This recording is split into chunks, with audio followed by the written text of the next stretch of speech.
Disclaimer before the video starts, I wanted to say that these characters are fictional, and while I relate to them in some way, it's really just a silly story I wrote for them. Other than that, let's jump right into the video. Have you ever felt like you were lost in this world, unseen no matter how far you try to reach? Well, this is a story about two lost souls that weren't meant to be, but the world brought them together. With that all aside, onto the story time. She was shy and soft-spoken. She often found it hard to fit in with people her age. Words never came easily to her, so when she did open up to someone, she gave them her full trust, unguarded, unquestioning. Her quiet nature made her gentle but also gullible. She showed love and appreciation to everyone, no matter who they were or what they wanted from her. Their intentions never mattered to her. Kindness was simply her language, the only way she knew to express her emotions without the use of words.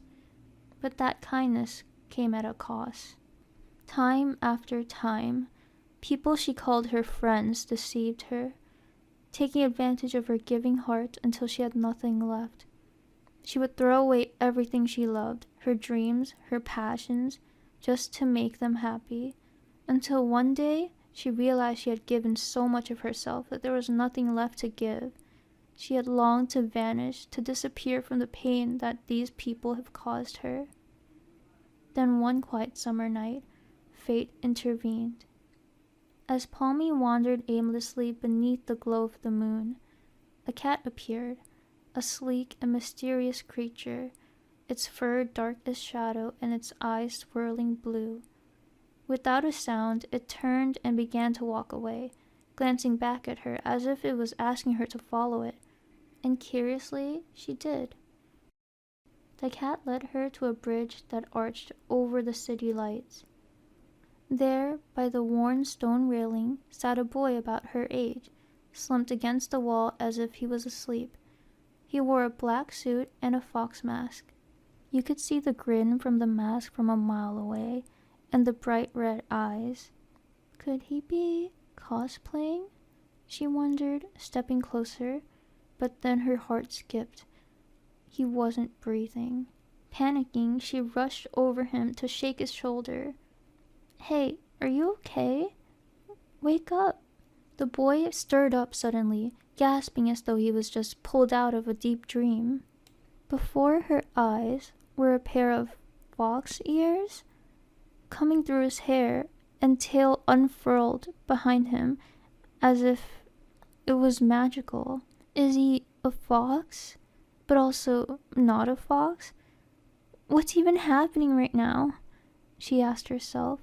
The boy blinked, realizing what had happened, and quickly pressed a finger to his lips.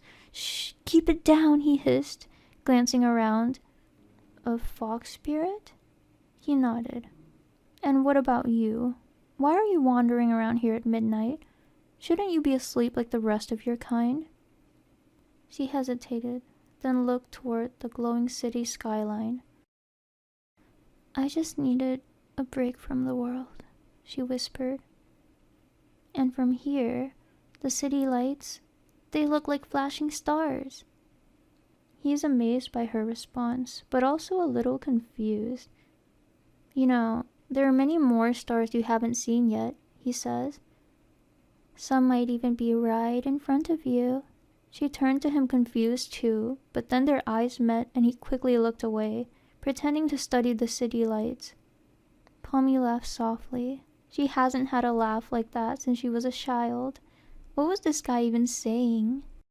That night, they talked for hours until dawn came by, and from that moment on, the bridge became their secret sanctuary, a place where they could both escape from the burdens of their world.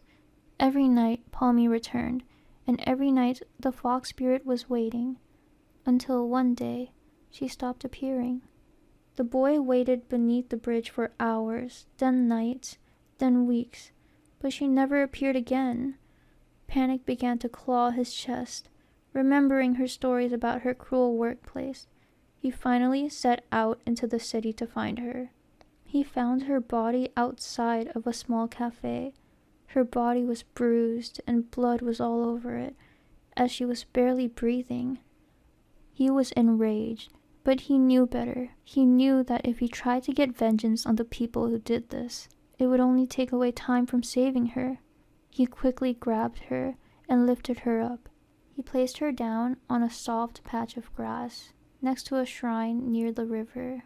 "Wait here," he whispered. "I'll bring you back even if it's the last thing I do." He slipped on his mask once more and vanished into the night. Hours later, he returned, his hands trembling, blood dripping from his fingers. His mask, it was glowing with a bright red. He took out another mask from his cloak. This mask looked similar to his, but it had a grayish color and bright blue eyes.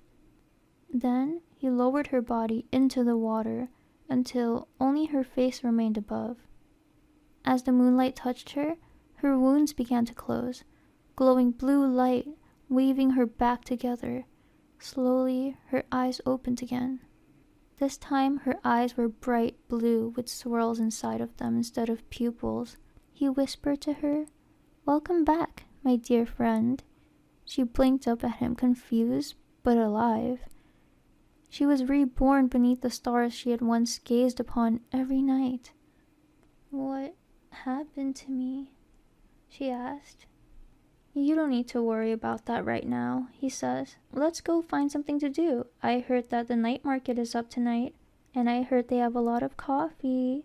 "Then why are we waiting here?" she says. She grabs his hand and runs into the city without even thinking about what just happened before then.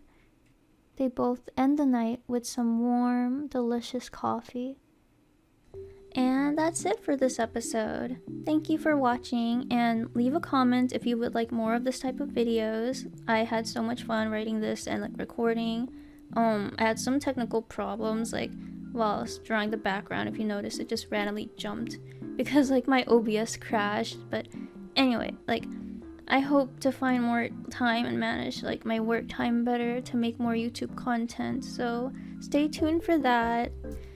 And see you guys next time. Be sure to take care. Bye bye.